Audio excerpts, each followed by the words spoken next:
संत कबीर नगर में दिनांक 10 मार्च 2023 को ग्राम दीघा में एक हत्या की घटना कारित की गई थी, जिसमें नंदिनी राजभर की हत्या की गई थी। इस घटना के बाद परिजनों ने एफआईआर दर्ज कराया था, जिसमें 5 नामजद अभियुक्तों के नाम उन्होंने लिखाए थे। इस घटना के बाद जो पुलिस की टीम है घटना को अनावरण के लिए लगी।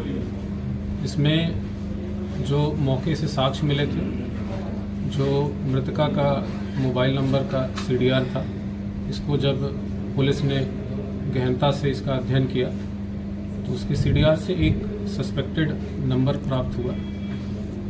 वो नंबर साहुल राजभर पुत्र राम अजोर निवासी ग्राम बनौली थाना बिल्हरकला का निकला। कल जब टीम ने इस साहुल को पकड़ा है, जब उससे गहनता से पूछताछ की है तो पूरी घटना का अनावरण हुआ है।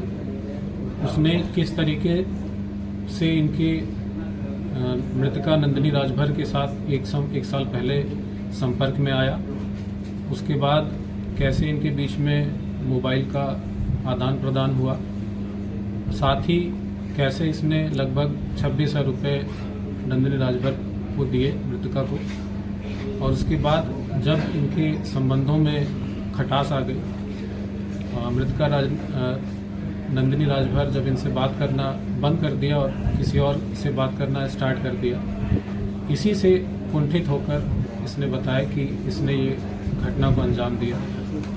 घटना को अंजाम देने का इसने पूरा क्रम भी बताया है।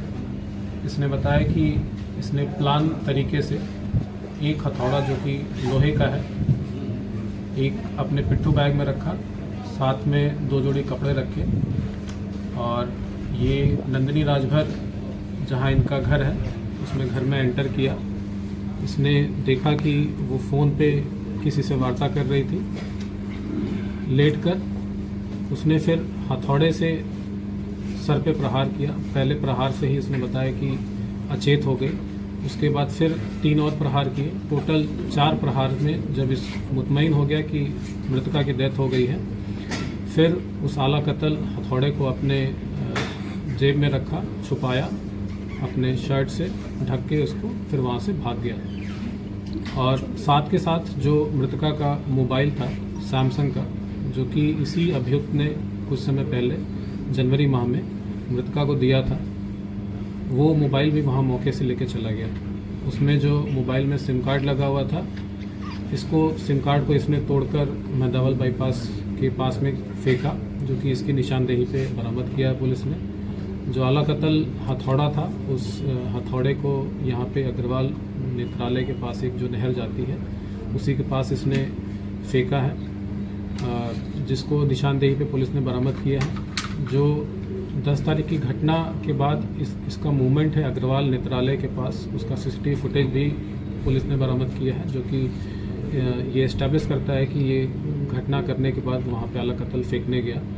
इसके बाद जो मोबाइल था, इसने मोबाइल के टुकड़े किए और कुछ टुकड़े इसने राजघाट नदी में फेंके, कुछ टुकड़े नदी के पास में सड़क के पास इसने फेंके हैं। वो भी इसके निशानदेही पे पुलिस ने बरामद किए हैं। इसने पूरी घटनाक्रम को बताया है, पूरी घटना को स्वीकार किया है, और आज पुलिस के इस खुलासे से पूरी टीम को मैं अपने बधाई देता हूँ। साथ ही साथ चूँकि बहुत पेचीदा केस था और बहुत टफ केस था, मैं पूरी टीम को 25,000 रुपये का इनाम देने की घोषणा भी करता हूँ। सर, मृतका के ऊपर हत्या का मुकदमा दर्ज था, क्या उनका क्या होगा सर? इस मामले में जो 5 नामजद अभियुक्त हैं, उसमें से एक अभियुक्त पूर्व से ही जेल में था। 3 अभियुक्त को पुलिस ने तत्काल उस समय जब मुकदमा लिखवाया गया और कुछ बयान लिए गए थे, उसको जेल में भेजा था।